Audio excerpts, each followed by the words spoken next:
Looking out on the cultural wasteland that surrounds us, it can be difficult for many to understand how we arrived at our current moment. Gender ideology is pushed on kindergartners, sex changes are pushed on teenagers, riots receive the sanction of the government, borders are wide open to human traffickers, and homeless encampments filled with drug users have become a regular feature of major American cities. While centrists and moderate liberals often express their amazement at what they see as the sudden and radical decline in the quality of American life, they should realize that they were warned about the inevitable consequences they are currently witnessing. For decades, cultural conservatives sounded the alarm about the disastrous direction the nation would take if it abandoned its moral and cultural traditions, but those warnings fell on deaf ears. Cultural tastemakers assured the population that they were too sophisticated to be bound by the small-minded and primitive mores of their social inferiors, and now the cost is coming due. Status signaling is a very powerful tool. People naturally want to be seen as interesting, desirable, sophisticated, and worthy of respect. No one wants to be seen as simple, foolish, or low class. Individuals instinctually look to those at the top of the social hierarchy to understand what their society perceives as upper class, what is worthy of emulation.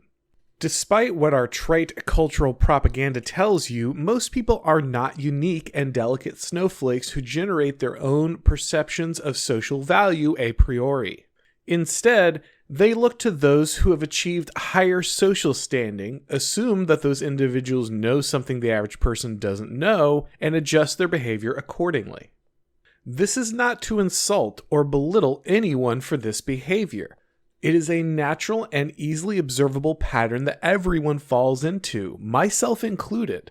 There is no virtue in denying the truth of human behavior. And by being honest about these facts, we can gain a greater understanding about how we arrived at our current state of cultural decline.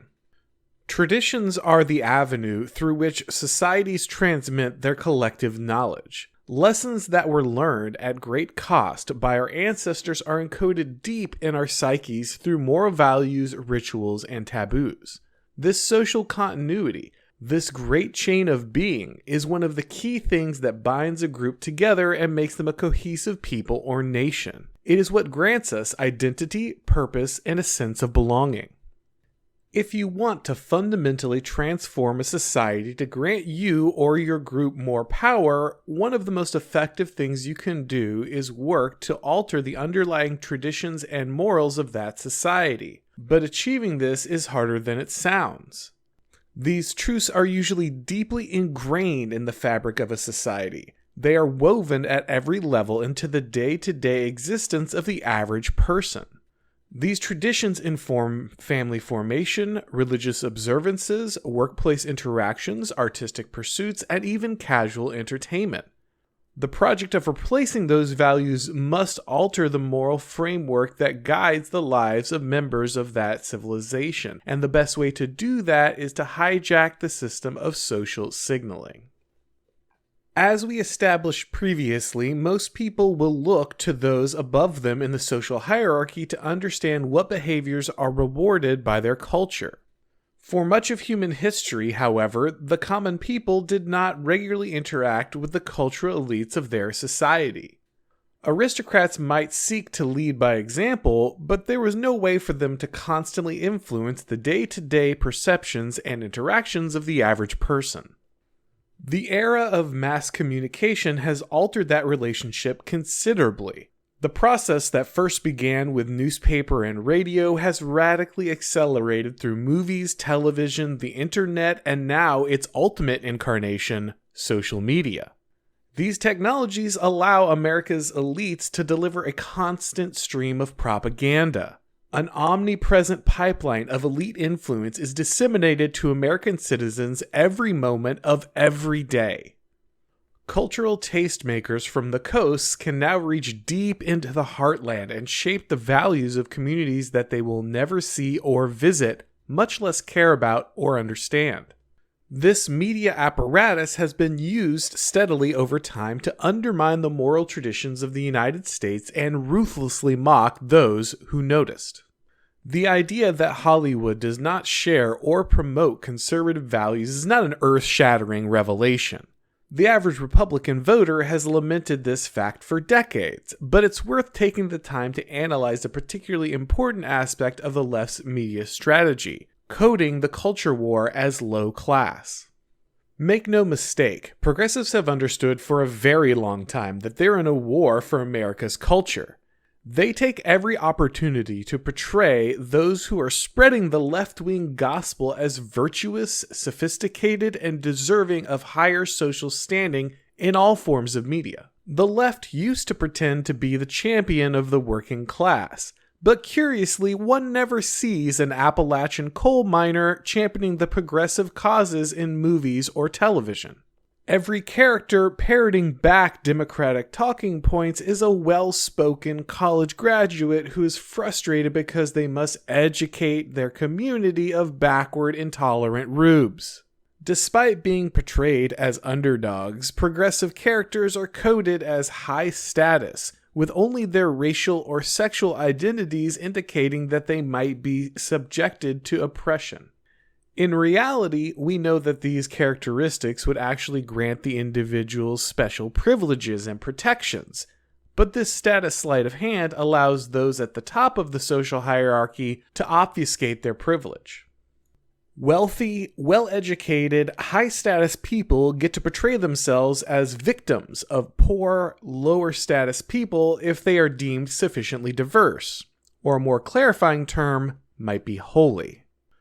Conservative views, in contrast, only ever issue from the mouths of characters who are coded as ignorant, backward, and low class. Warnings about moral decay or loss of national identity are delivered by cruel, poorly spoken blue state characters of those who issue from locations deemed undesirable, like rural towns and trailer parks. These individuals serve as heels, totems of hate held up for mockery and ridicule so that the audience can feel both sophisticated and morally superior for disapproving of the character's disgusting behavior. This shared moment of collective disapproval for those beneath them forges a cultural bond in the audience, pushing them away from their previous understanding of traditional morality, which is now perceived as low status, and towards the new high status moral framework. The idea of infinite moral progress is particularly useful to the left in this regard. There's always a hierarchy to disassemble. Always another barrier to take down, always something sacred for the revolution to devour. The simple fact that a restriction or tradition is old is self-incriminating, a justification for it to be torn down. Who cares what ancient evil it might be holding in check? The tactic of status signaling is particularly effective when it comes to suppressing pattern recognition. The media regularly portrays completely rational observations about consistent patterns as the hyperbolic ramblings of the terminally low class, who are engaged in the slippery slope fallacy. The only problem is that these people have a very annoying habit of being correct. In fact, the only heir of the religious right movement of the 1980s and 90s, who are, to this day, viciously derided, is that they underestimated what was to come. Even those evangelical grandparents who warned you that the redefinition of marriage would have disastrous consequences would not have predicted drag queen story hour or puberty blockers for 8-year-olds. Who could forget the mocking of parents concerned about the war on Christmas? Or the famous South Park episode insulting working-class Americans worried that unrestricted immigration would result in the loss of economic opportunity for the current population. All of these concerns were valid. All of them came to pass. But those who noticed that the emperor was wearing no clothes were shouted down and dismissed. This practice is of course alive and well in the current year. Even as the more dire predictions of those who were mocked in the past come true before our eyes, those who dare to notice are labeled conspiracy theorists or purveyors of misinformation. The public is told that critical race theory is not being taught in schools, sex reassignment surgeries are not being performed on young teens, and politicians are not using illegal immigration to permanently alter elections in the United States. Those who notice are dismissed as dangerous QAnon conspiracy theorists until the evidence becomes overwhelming, and then the leftists celebrate these victories as if they had never denied them in the first place. Many in the GOP establishment, and sadly even in the New Right as it's come to be called, insist that these issues that deeply impact the well-being of their voters should be ignored because they're lowbrow distractions. The good news is that this tactic seems to have reached a point of diminishing returns. First with the rise of the populist movement and Donald Trump, then with the organic pushback by parents against gender ideology and critical race theory in schools. The stakes are too high and the time is too short to be shamed into silence. Some politicians, like Florida Governor Ron DeSantis, have been able to take action on these issues. But the right will need more leaders willing to ignore the mockery and ridicule of the media and cultural left, and fight for the issues that truly matter to those tired of watching the country around them decay. Hey guys, thanks for watching. If you enjoyed this video, please go ahead and click like. If it's your first time here or you haven't done so yet, now is a great time to subscribe. This video was taken from an essay that I wrote that first appeared on theblaze.com. If you'd like to see the original essay, you go ahead and click on the link I've provided below. These episodes are now also available as a podcast on all your major platforms, so you can go ahead and click on the links below. When you do subscribe to the podcast, if you can leave a rating and a review, that really helps with everything. In the links below, you'll also find things like my Twitter, my Gab, my Odyssey and Rumble channels if you want to watch this on alt tech platforms. Thanks to everybody for coming by and watching, and as always, I'll talk to you next time.